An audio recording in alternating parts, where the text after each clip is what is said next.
Jésus-Christ est ressuscité. Et parce qu'il vit, nous n'avons rien à craindre. Je parle plus fort. Parce qu'il vit, tous nos lendemains sont assurés. N'est-ce pas? Et je viens vous parler ce matin du jour du Seigneur, qui est une célébration de ce jour de la résurrection de Jésus-Christ. Le psalmiste dit: ceci est le jour que l'Éternel a fait, à cause d'elle, soyez dans l'allégresse et la joie. Et ce jour de la résurrection de Christ, notre Sauveur, a vaincu nos péchés. Amen. Il a vaincu la mort. Amen. Il est à la droite de Dieu, assis, parce qu'il n'a rien plus à faire. Il a tout fait. Il a porté vos forfaits. Il en a payé le prix complètement. Par le décret de Dieu, le Père, il a fait cela. Et vous êtes sauvés si vous croyez en lui.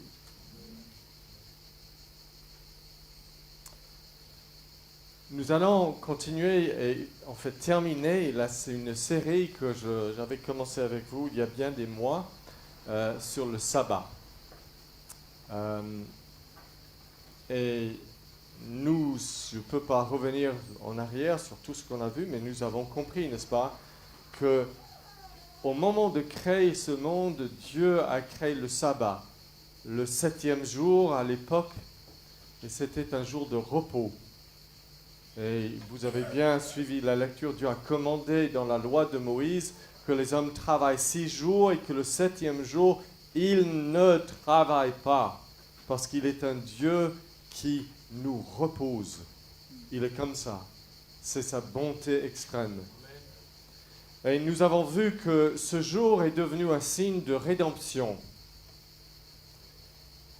Et que maintenant, pour nous chrétiens, le jour a été changé de samedi à dimanche. Nous avons vu que quand Christ est ressuscité, il apparaît à ses disciples, non pas le samedi, le sabbat juif, mais le lendemain, le dimanche. Le dimanche de sa résurrection, et puis une semaine passe et il ne le voit pas. Et encore, ce n'est pas le samedi, mais le dimanche. Il apparaît, il vient vers eux encore. Le jour de la Pentecôte, c'est un dimanche. Le Saint-Esprit descend sur l'Église. Et l'Église chrétienne commence à célébrer le sabbat, que nous n'appelons plus sabbat simplement parce que le mot ne signifie pas un jour, le mot signifie une chose que vous faites pendant ce jour. Ça signifie repos.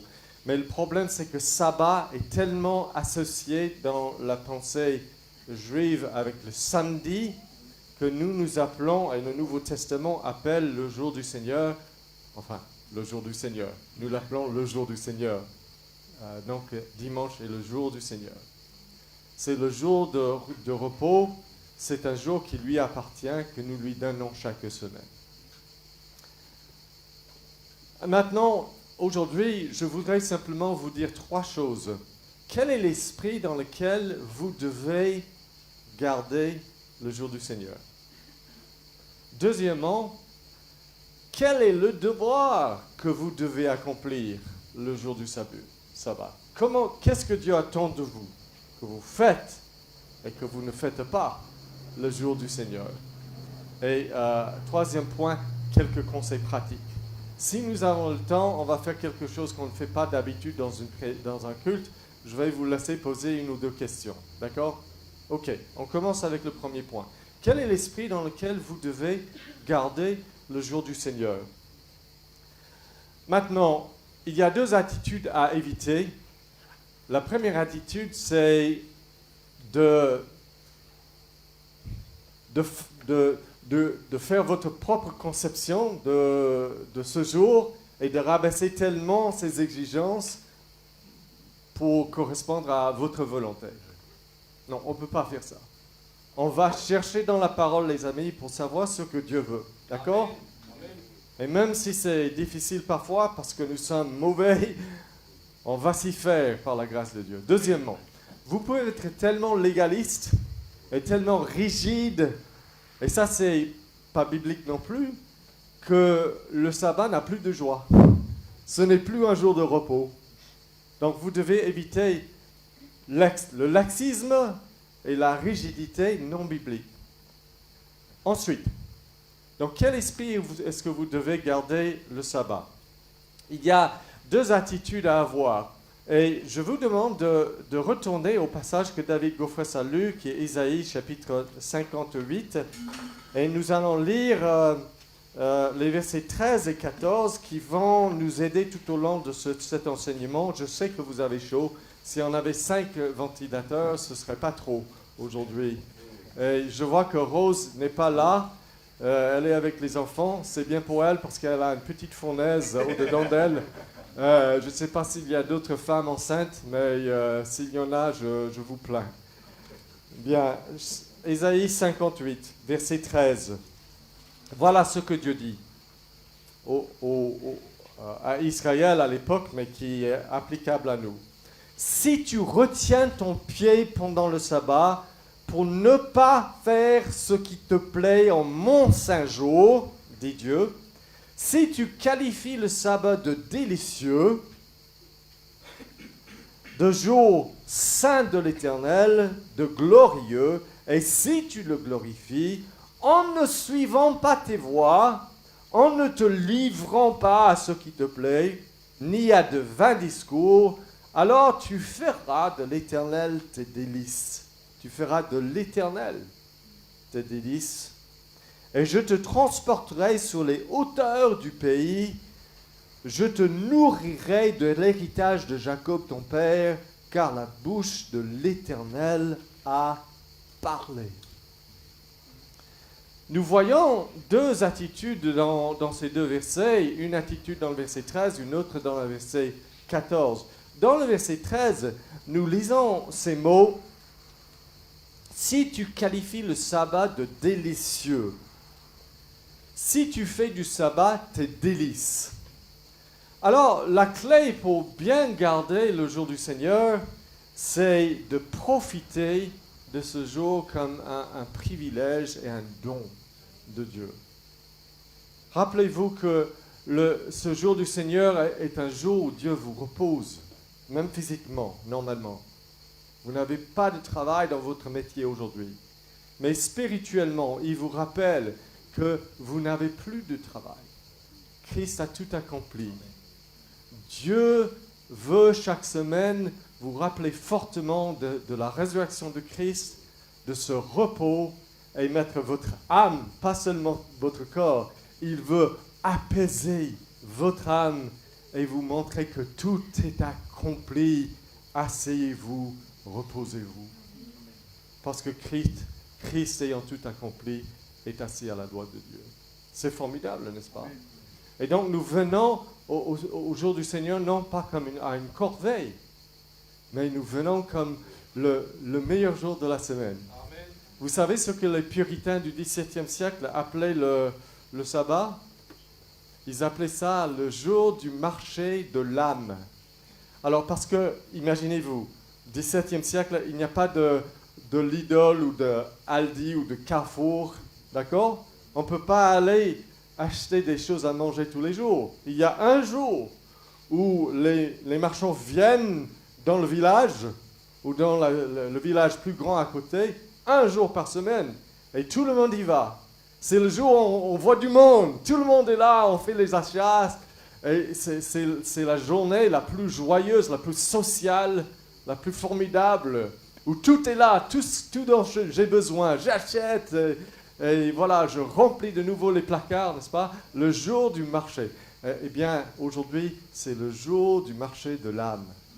D'accord? Donc, pas de morosité le dimanche, s'il vous plaît. C'est un commandement. Si vous faites du sabbat, vos délices. La deuxième attitude, nous le voyons dans le verset 14.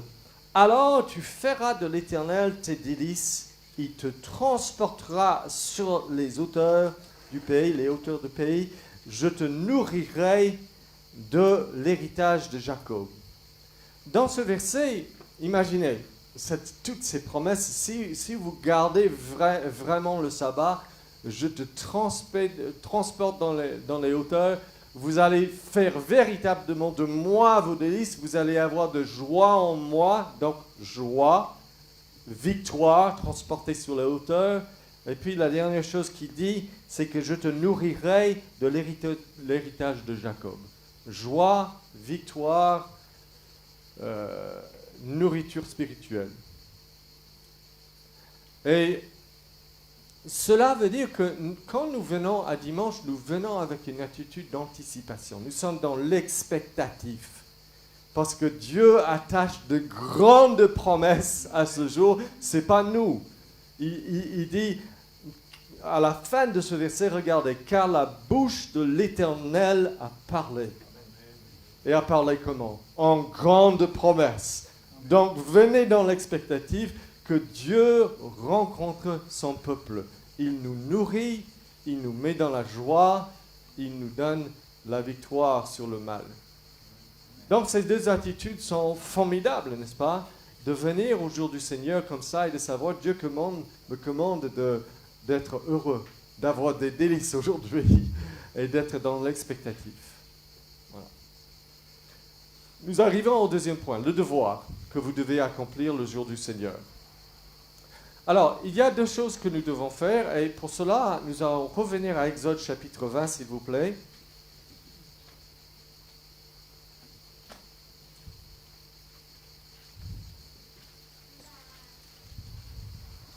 Je vais vous lire les versets 8 et 9, c'est les 10 commandements. Hein? Dans les 10 commandements.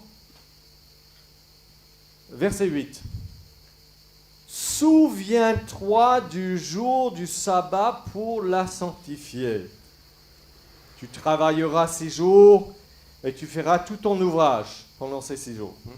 Mais le 7e jour est le sabbat, le repos de l'Éternel ton Dieu. Tu ne feras aucun ouvrage. Ni toi, ni ton fils, ni ta fille, ni ton serviteur, ni ta servante, c'est-à-dire tes employés, ni ton bétail, ni l'étranger qui réside chez toi. C'est bien qu'il y a des étrangers qui habitent chez eux. C'est hospitalier, n'est-ce pas? C'est accueillant. Donc, 46 jours, l'Éternel a fait le ciel, la terre, la mer, tout ce qui s'y trouve. Il s'est reposé le 7e jour. C'est pourquoi l'Éternel a béni le jour du sabbat et l'a sanctifié. Donc, nous voyons deux choses. D'abord, nous devons nous souvenir du sabbat. Vous avez vu dans le verset 8, souviens-toi du sabbat. Deuxièmement, pour la sanctifier, pour la garder à part. Saint, ça veut dire à part. Et nous allons voir ces deux choses. Très rapidement. La première chose que vous devez faire en venant vers le dimanche, c'est de vous rappeler. Souvenez-vous. Et pourquoi est-ce que je dis ça? Parce qu'on prépare le jour du Seigneur. D'accord? Donc, si je veux être au repos le 7e jour, les 6 jours, je dois gérer bien. N'est-ce pas? Notre problème, c'est qu'on ne prépare. On ne se souvient pas dans la semaine que dimanche, je ne travaille pas. D'accord? Donc, ça veut dire, je travaille les 6 jours avec dans ma tête, je m'arrête le dimanche. Donc, il faut que mes vêtements soient repassés pour le dimanche matin et pour le lundi matin, parce que je ne vais pas les repasser dimanche. N'est-ce pas? Il faut que mon travail de mon métier soit fini. Il faut que la pelouse soit tondue. Il faut que mes devoirs, si je suis écolier, soient terminés le samedi soir. Parce que le jour du Seigneur, ben oui, est un jour de repos pour tous. Nous l'avons vécu dans notre famille. Nos enfants n'ont jamais fait leurs devoirs le dimanche. C'est un choix. Tu peux choisir de t'éclater le samedi et de ne rien faire, et là, tu dois faire tes devoirs le dimanche. Mais nous, nous préparons le dimanche. Le travail d'un ado, c'est l'école. Tu ne travailleras pas le jour du Seigneur. Vous avez compris? Donc, quand vous préparez l'anniversaire d'un enfant, est-ce que vous avez arrivé à ce jour-là et vous n'avez rien fait? Vous n'avez pas acheté le cadeau? Vous n'avez pas décidé quel gâteau que vous allez faire? Vous n'avez invité personne s'il y a... Non, bien sûr, tout ça c'est avant. Parce que quand on arrive, on veut que les choses soient prêtes. Donc, souvenez-vous du jour du Seigneur et donc, finissez tout. Et ce qui ne peut pas être fini, la semaine prochaine, on le fera. Je vais nuancer ça tout à l'heure, d'accord? Ok. Deuxièmement, nous devons garder le sabbat saint. Souvenez-vous du sabbat pour le garder saint. Alors, vous savez que le mot saint vient d'une racine qui signifie couper ou mis à part, ce qui est différent et autre et spécial. Pour Dieu, ça veut dire qu'il est transcendant, il est autre. Mais quand on parle de sainteté dans les choses humaines, comme le sabbat ou un homme saint, on trouve très souvent qu'il est séparé du péché, séparé du mal, et dévoué à Dieu.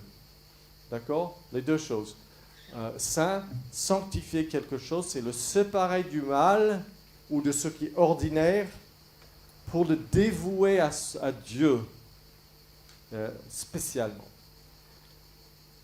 Vous avez des ustensiles dans le temple qui sont saints. Ce n'est pas parce qu'ils sont vraiment sacrés, c'est parce qu'ils sont séparés d'une utilisation commune. On ne peut pas les utiliser à la maison pour manger, pour être dévoués à l'utilisation dans le temple, à Dieu seul. Et le jour du Seigneur, c'est un jour qui est séparé des affaires, des occupations des 6 jours, pour être dévoué à quelque chose de spécial à lui. Et c'est ce que nous voulons comprendre, c'est l'essentiel. Alors, je veux donc poser 2 questions. Qu'est-ce que nous devons garder saint et comment le garder saint? Qu'est-ce que nous devons garder saint? C'est facile. C'est toute la journée. C'est pas le matin. C'est pas une fois que je pars de l'église, je fais comme je veux. D'accord? Beaucoup de chrétiens évangéliques ont cette attitude, mais c'est le 7e jour. Et normalement, ça veut dire du soir au soir. Parce que dans la conception biblique, le jour commence non pas avec le lever du soleil, mais avec le coucher du soleil. Vous savez pourquoi? Qu'est-ce qui détermine le plus comment mon dimanche va être? Mon samedi soir. D'accord? Si je ne dors pas, n'est-ce pas, tout dimanche est affecté. Et Dieu est très sage. Et lorsqu'il a créé le monde, il a dit un soir et un matin, un premier jour. Un soir et un matin, un deuxième jour. D'accord? Ok? Donc, la meilleure manière de vivre le jour du Seigneur, c'est que le samedi soir, déjà, on essaie d'être tranquille, d'avoir un moment tranquille devant le Seigneur, si on peut, en fait, en tout cas, préparer le jour du Seigneur. Je ne veux pas mettre sur vous des fardeaux qui ne sont pas là. Peut-être quelqu'un ici ne peut pas, à cause de son travail, le faire comme ça, et là, il va faire pour lui, le jour du Seigneur va être du début de dimanche matin jusqu'à lundi matin. Et il peut y avoir des choses exceptionnelles qui arrivent, bien sûr, que le samedi soir, mais en tout cas, c'est l'idéal que nous avons, n'est-ce pas?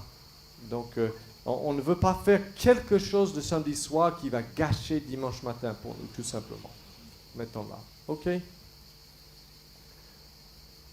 OK. Donc, comment devons-nous garder la journée du sabbat saint à part spéciale, sanctifier le jour du Seigneur? Et donc, il y a une partie restrictive et une partie positive.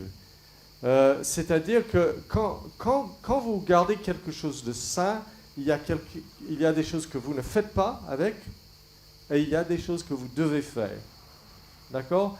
Et tout ce qui est restrictif, n'ayez pas peur les amis, Dieu dit non à ceci afin que vous puissiez dire oui à cela. D'accord? Vous savez que les Lévites dans l'Ancien Testament, ils n'avaient pas de terre, ils n'étaient pas propriétaires de terre comme le reste des tribus. Vous savez pourquoi? Pourquoi cette restriction? Vous ne pouvez pas être propriétaire de terre. Parce que Dieu leur donnait un grand privilège de travailler au temple et d'être les sacrificateurs de Dieu. Donc il a dit non à ça afin de leur dire oui à ceci. D'accord? C'est comme ça pour le jour du Seigneur. Et voilà les choses donc restrictives. La première chose, c'est que vous devez vous abstenir de votre travail ordinaire des 6 jours. Nous l'avons vu, je ne vais pas... il dit, tu travailleras 6 jours et tu feras tout ton ouvrage, mais le 7e jour, tu ne feras aucun ouvrage. D'accord? Donc, qu'est-ce que ça veut dire? Ça veut dire mon métier, je ne fais pas le dimanche. À moins que je vais vous montrer qu'il y a quelques métiers qu'on peut faire le dimanche, et je vous montrerai pourquoi, c'est Jésus qui l'a dit. D'accord? Mais normalement, mon travail de métier, je ne fais pas le dimanche. D'accord? Mon travail de bricolage dans la maison et dans le jardin, je ne fais pas le dimanche. Ça fait partie de mon travail. D'accord? Mon travail administratif, je ne veux pas remplir ma déclaration d'impôt le dimanche. Vous voyez? Toutes ces genres de choses-là, c'est du travail, ça. Et ça m'enlève des choses du Seigneur. Ok? Je ne vais pas les faire le dimanche. Deuxièmement, vous n'allez pas faire travailler les autres. Et c'est pour cela qu'à moins que vous ayez dans une situation de nécessité ou d'urgence, les chrétiens ne devraient pas manger dans un resto le dimanche. Parfois on est obligé parce qu'on est en voyage ou autre chose. Oui. Donc ça le Seigneur permet, vous allez voir ça, les œuvres des nécessités. Mais normalement, on ne va pas faire travailler les autres. Parce que le Seigneur leur demande de se reposer aussi. Et si c'est à cause de vous qu'ils travaillent, eh bien, je crois que le Seigneur ne va pas être d'accord avec ça, n'est-ce pas?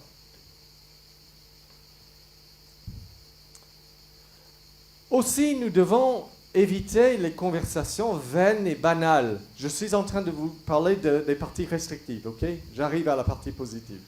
Hein? Donc, dans Ésaïe 58 et verset 13, vous l'avez observé. Je vais quand même juste le relire. Il dit ceci, excusez-moi, je pense à la chaleur. Alors, il dit... Si tu le glorifies en ne suivant pas tes voies, en ne te livrant pas à ce qui te plaît, ni à de vains discours. Pourquoi est-ce qu'on spécifie les vains discours? Parce que ce qui sort de vos lèvres, c'est ce qui est dans votre cœur, n'est-ce pas? Vous le savez. Et donc, ce jour-là, ce n'est pas la vanité, ce n'est pas des choses qui ne comptent pas vraiment. Maintenant, vous arrivez à l'église... Après le culte, est-ce que vous pouvez demander tu as trouvé un nouveau travail, tu cherchais? Mais bien sûr, nous nous intéressons à la vie des uns des autres, leur santé, comment la semaine s'est passée. C'est pas ça, d'accord? Ça, c'est pas vain. C'est l'amour, ça, qui s'intéresse. Mais je vous donne un exemple de vain discours. Supposons que j'ai un jeune fils et le dimanche, il dit « Papa, je veux te montrer cette dernière jeu vidéo qui est sortie. » Je veux bien, mon fils, tu me montreras demain. D'accord? Ou ma fille dit, papa, je veux te montrer dans le catalogue le manteau que je veux que tu m'achètes pour mon anniversaire dans un mois. D'accord, ma fille, mais tu me montreras demain. Vous voyez? Il y a des choses qu'on peut attendre, n'est-ce pas? Alors, les amis, YouTube, réseaux sociaux, ouvrez le tiroir lundi. D'accord? Niet. Nein. Non. No. Je ne sais pas comment. Naba. Et tous ces autres mots qui commencent avec N. C'est bizarre, n'est-ce pas? D'accord? Pas besoin de ça. Le jour est à lui. Lève mon cœur. YouTube, rabaisse mon cœur. Lève mon cœur aujourd'hui à toi. D'accord? À moins que ce soit un sermon que vous regardez sur YouTube. Allez-y, donc.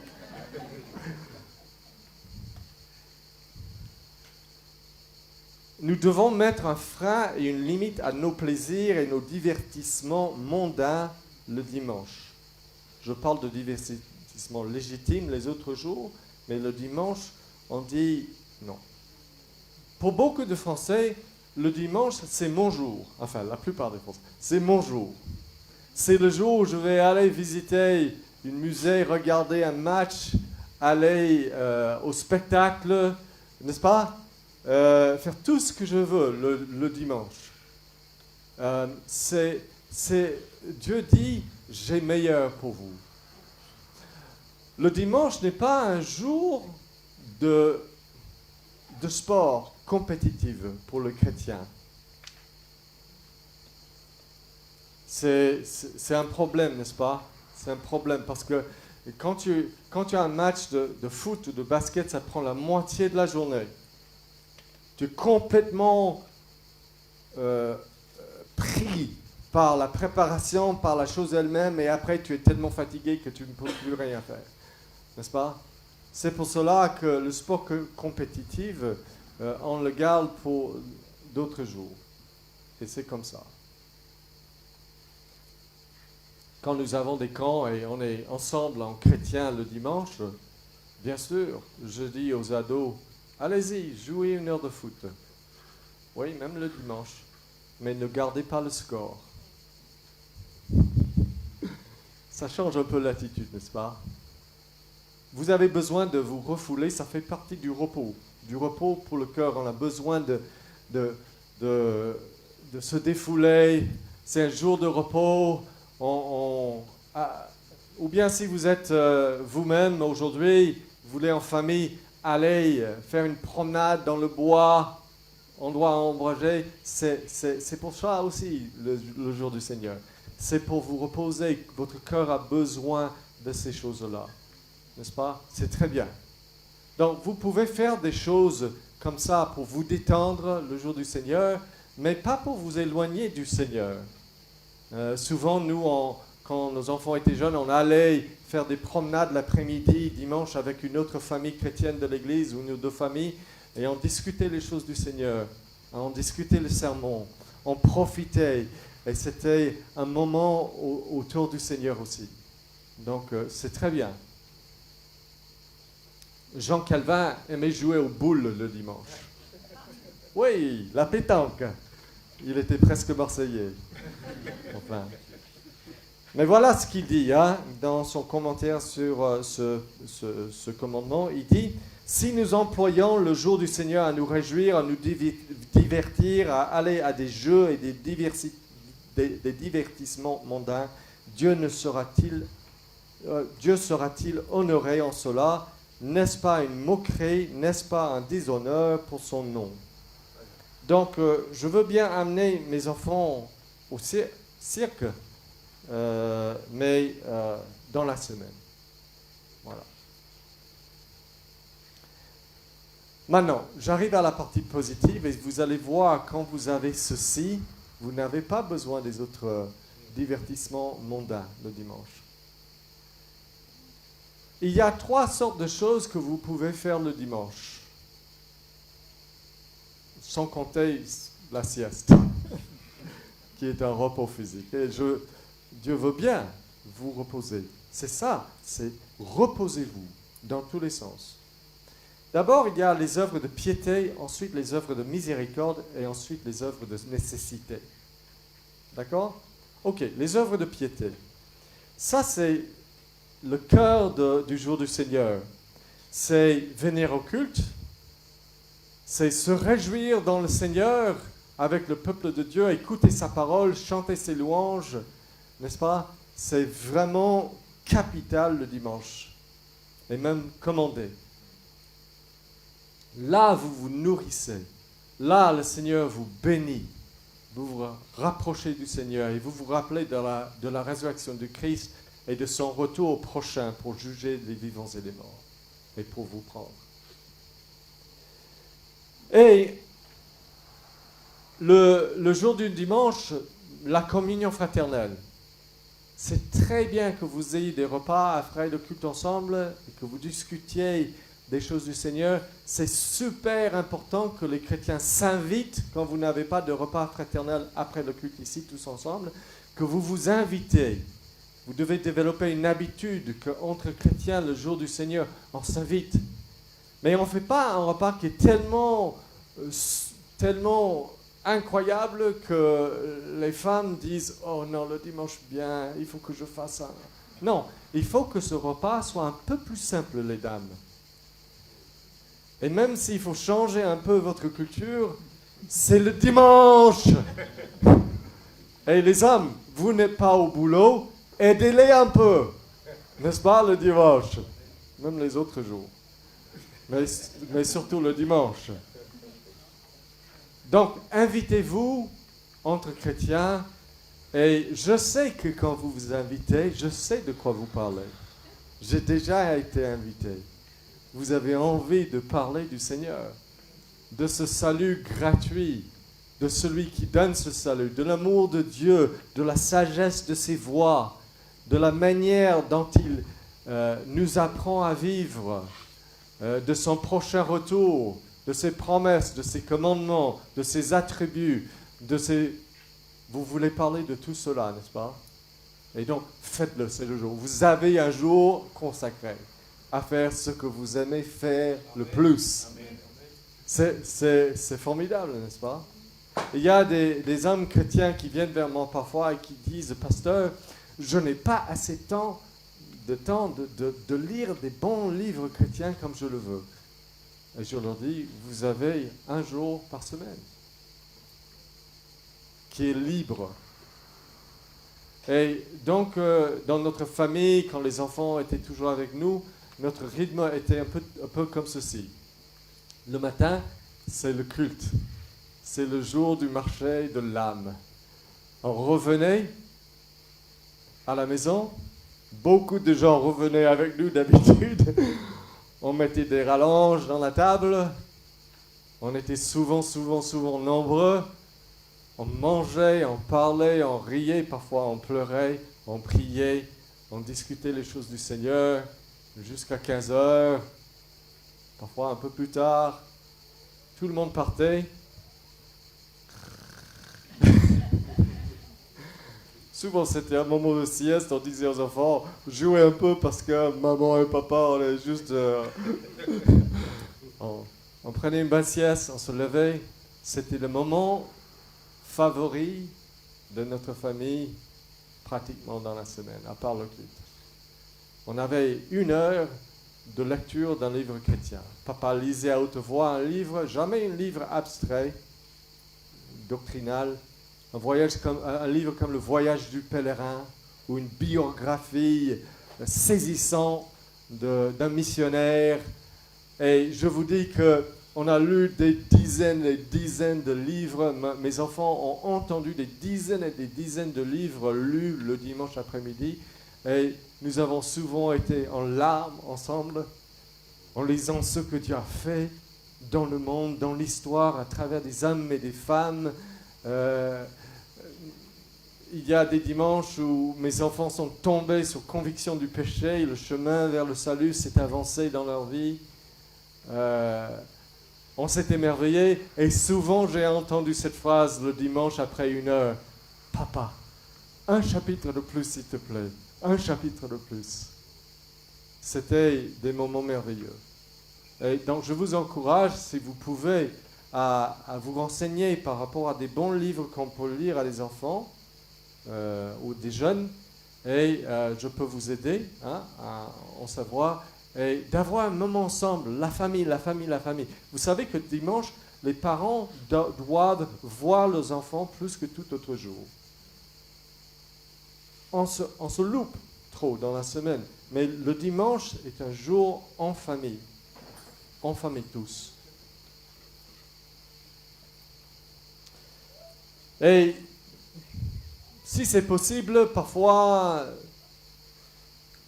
on avait un moment où chacun pouvait lire quelque chose individuellement, quelque chose qui l'intéressait, un moment de lecture dans un livre chrétien. Voilà. Si les enfants étaient petits, c'est eux qui prenaient la sieste, maman et papa lisaient un livre chrétien qu'ils voulaient lire. Enfin, il y a toutes sortes de choses que vous pouvez faire. Parfois, on allait plutôt en promenade avec d'autres familles chrétiennes et on discutait. Et parfois, dans la forêt, je lisais à haute voix à tout le monde, les autres familles aussi, des chapitres d'un livre chrétien et on discutait. À la fin de la journée, souvent, quand le temps était bon et c'était pas l'hiver, nous on jouait au badminton ensemble parce que les enfants aimaient jouer. On avait un moment de détente physique, de joie en famille, juste formidable. On a passé une journée merveilleuse ensemble et puis on se défoulait ensemble en jouant un peu à la pétanque ou pour nous le badminton ou un autre jeu. Voilà. C'est juste pour vous donner, c'est comme ça que nous on faisait, c'était juste pour amorcer la pompe et vous donner quelques idées. Mais c'est une journée qui tourne autour du Seigneur et tout ce qu'il veut nous donner ce jour-là. Il veut donner. Il veut nous donner joie et nourriture spirituelle et victoire. Et donc, on prend tout ce qu'il a à donner. Maintenant, avant d'arriver à la fin, il faut que je vous parle des œuvres de miséricorde et des œuvres de nécessité. On a parlé des œuvres de piété à faire le jour du Seigneur. Œuvres de miséricorde. Je voudrais vous lire rapidement en Luc chapitre 14. Écoutez bien ceci. Si vous n'êtes pas rapide, ne tournez pas, je vous lis tout simplement. Jésus était entré un jour de sabbat dans la maison de l'un des chefs des pharisiens pour prendre un repas, et ceux-ci l'observaient. Et voici qu'un homme hydropique était devant lui. Jésus prit la parole et dit aux docteurs de la loi et aux pharisiens, est-il permis ou non, voilà, nous intéressons à ça, est-il permis ou non d'opérer une guérison pendant le sabbat? Les pharisiens auraient dit non. Ils étaient trop rigides. Ils gardèrent le silence. Alors, il prit le malade, le guérit, Jésus le guérit, il le renvoya. Puis il leur dit, lequel de vous, si son fils ou son bœuf tombe dans un puits, ne l'en retirera pas aussitôt le jour du sabbat? Et ils ne furent pas capables de répondre à cela. Les pharisiens juifs, dans la religion juive, le sabbat était devenu tellement rigide, tellement légaliste, que Jésus doit venir corriger et dire non, vous n'avez pas raison. Vous êtes en train de faire mal au peuple de Dieu. Et donc là, quand Jésus dit, lequel d'entre vous, si son bœuf tombe dans un puits, ne l'en retirera pas aussitôt le jour du sabbat, il nous enseigne que nous avons le droit de faire des œuvres, des actions de miséricorde. Bon, on pourrait laisser le bœuf là, et le retirer demain, mais c'est pas très compatissant, quoi. Donc, les œuvres de miséricorde. Si vous êtes infirmier ou infirmière, vous avez le droit de travailler dans votre métier le dimanche. Les œuvres de miséricorde, les médecins, tous ces métiers-là. Seulement, si vous êtes chrétien, essayez de ne pas travailler tous les dimanches, parce que vous avez besoin du culte, n'est-ce pas? Oui, il est tout à fait bien pour vous d'aller visiter une personne âgée le dimanche, d'aller visiter une personne malade, d'aller visiter quelqu'un qui est déprimé, qui a besoin d'une écoute, d'une présence. Le jour du Seigneur, c'est aussi pour ça, d'accord? C'est pour les œuvres de compassion et de miséricorde. Faites-le, faites-le. Maintenant, les œuvres de nécessité. Pour cela, je vous lis dans l'évangile de Marc, chapitre 2, les versets 23 et suivants.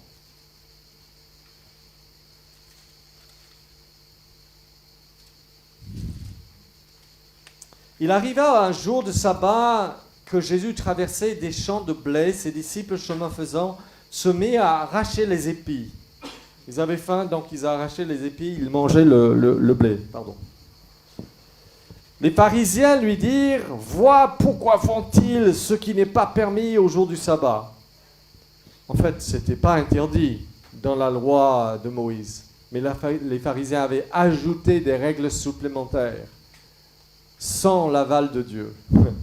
Ils ajoutaient des traditions humaines à la loi de Dieu, ce qui n'est pas permis. Ils avaient tellement encombré le sabbat de lois bêtes que vous savez qu'ils disaient que le jour du sabbat, tu ne peux pas marcher plus de 60 mètres, mais ils avaient leur moyen de contourner ça. Donc, 60 mètres plus tard, loin de leur maison, ils mettaient un objet personnel. D'accord? Et comme ça, quand ils arrivaient là, ils pouvaient dire « Ça aussi, c'est ma résidence parce que cet objet m'appartient, donc je peux aller 60 mètres plus. » C'est juste de l'hypocrisie, n'est-ce pas? Ils se sont mis dans cette situation parce qu'ils ont créé une rigidité que Dieu ne voulait pas. Mais en tout cas, voilà cette situation où Jésus, les disciples ont faim, ils sont dans un champ, ils sont en train d'aller quelque part le jour du sabbat. Voilà, on a le droit de voyager si on a besoin le jour du sabbat, et ils font ça. Et Jésus leur dit, quand les pharisiens demandent, est-ce que c'est permis de faire ça, il ne doit pas faire ça, Jésus dit, n'avez-vous jamais lu ce que fit David lorsqu'il fut dans le besoin, qu'il eut faim, dans le besoin, dans la nécessité, œuvre de nécessité. Lui et ses gens, comment il entra dans la maison de Dieu, dans le temple du temps du sous un sacrificateur, Abiatar, mangea les pains de proposition qu'il n'est pas permis au sacrificateur de manger et en donna même à ses gens. Puis il leur dit, le sabbat a été fait pour l'homme et non l'homme pour le sabbat, de sorte que le Fils de l'homme c'est lui-même, Jésus, est maître même du sabbat. C'est moi qui vous dis ce qu'il en est du sabbat, ce que vous pouvez faire et pas faire. Et donc Jésus enseigne par là que les œuvres de nécessité sont possibles. Ce qui est vraiment nécessaire à faire, là vous avez besoin de manger. Les dames, vous avez le droit de préparer votre repas. Si vous pouvez préparer une partie samedi soir, c'est très bien pour ne pas être très fatigué.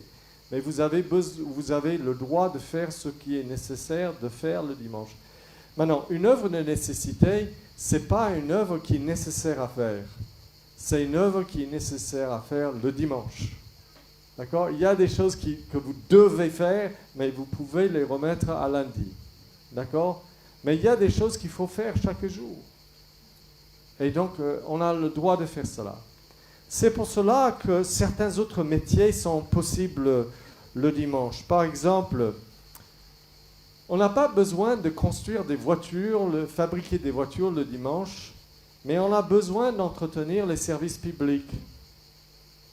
Les câbles d'électricité qui tombent, l'eau. Il y a des gens jeunes dans nos centres thermaux on ne peut pas laisser ces choses s'éteindre. Ils doivent rester allumés tous les jours. Et il y a des gens qui sont dans ces métiers, c'est des œuvres de nécessité, d'accord, qui doivent obligatoirement se faire. Maintenant, on n'a pas besoin de s'aimer ou moissonner le dimanche. On peut le faire le lendemain. Mais on a besoin de faire la traite des vaches le dimanche. On ne peut pas attendre. C'est tous les jours. D'accord? Les œuvres de nécessité sont légitimes. Voilà quelques travaux qui ne sont pas, ou quelques activités que je vous encourage à voir comme pas nécessaires. Comme ça, vous allez voir concrètement. La vente des bijoux, le resto en ville, peindre une pièce de votre maison, faites le lundi, tondre la pelouse, faites-le mardi. Suivre un cours de danse, faites-le mercredi.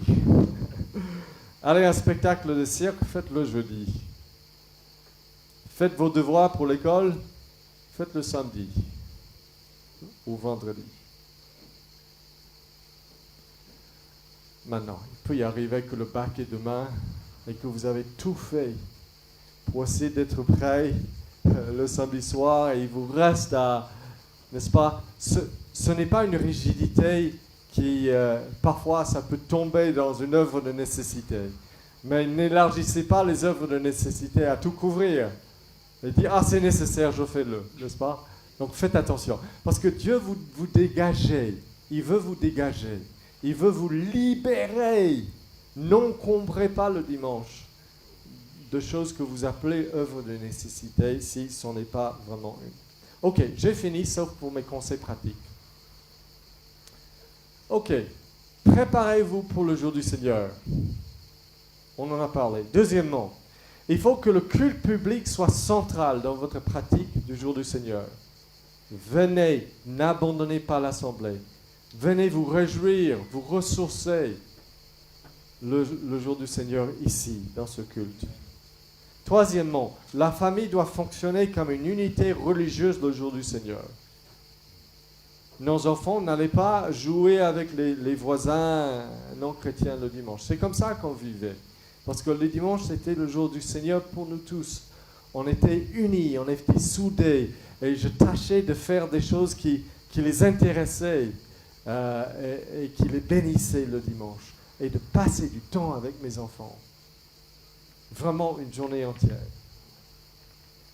Quatrièmement, soyez sensibles aux capacités des enfants de garder le dimanche, sain ou pas, tout en les amenant à le faire de plus en plus. Vous savez qu'un enfant ne travaille pas. Et comme il ne travaille pas, il n'est pas capable de garder le sabbat, un enfant de 4 ans, comme vous pouvez. D'accord? Tout comme le commandement contre l'adultère, un enfant de 4 ans, ça ne lui concerne pas beaucoup pour le moment. Mais avec l'âge, les choses changent, n'est-ce pas? Donc, je ne dis pas laissez vos enfants faire n'importe quoi le dimanche. Je veux dire simplement qu'ils ont besoin de jouer comme un enfant, d'accord? Ils ne peuvent pas lire et se concentrer sur les choses spirituelles toute la journée comme vous. Ne leur imposez pas ça, d'accord? Mais quand même, attention, si votre enfant a 6 ans, 7 ans, 8 ans, 9 ans et plus, petit à petit, ces enfants commencent à pleinement garder le jour du Seigneur et à se délecter si leur cœur est né de nouveau dans ce jour. Dernièrement, évitez les pièges du légalisme et d'une pratique pharisienne.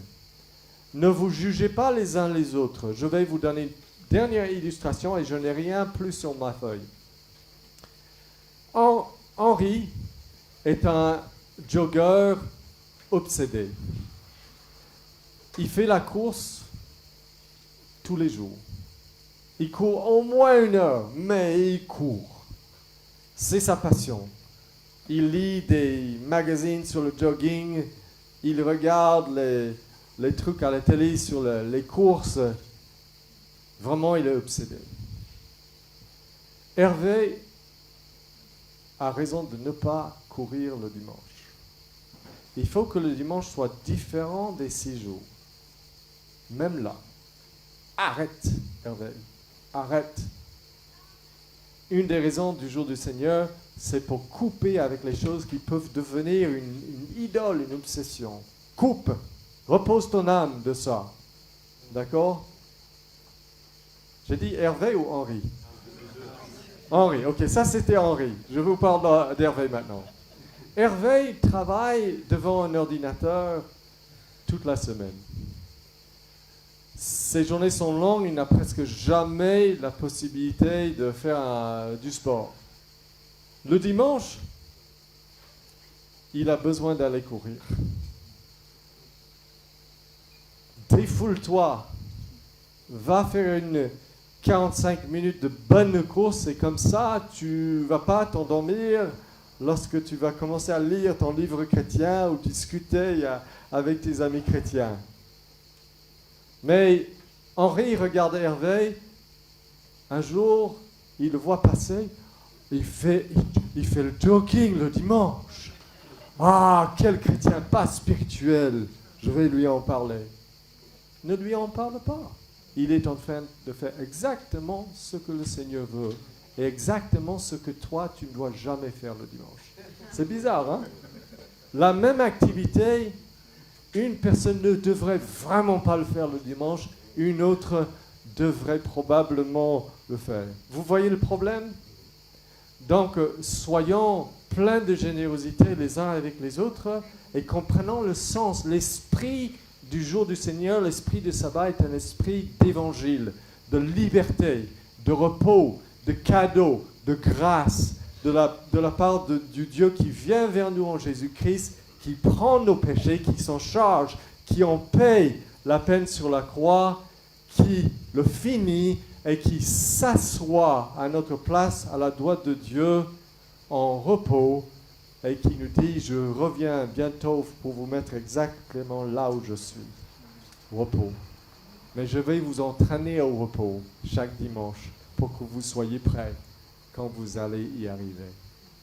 Le Seigneur nous aime, que nous puissions l'aimer en gardant le jour du Seigneur saint et que ce soit pour nous le jour du marché de l'âme.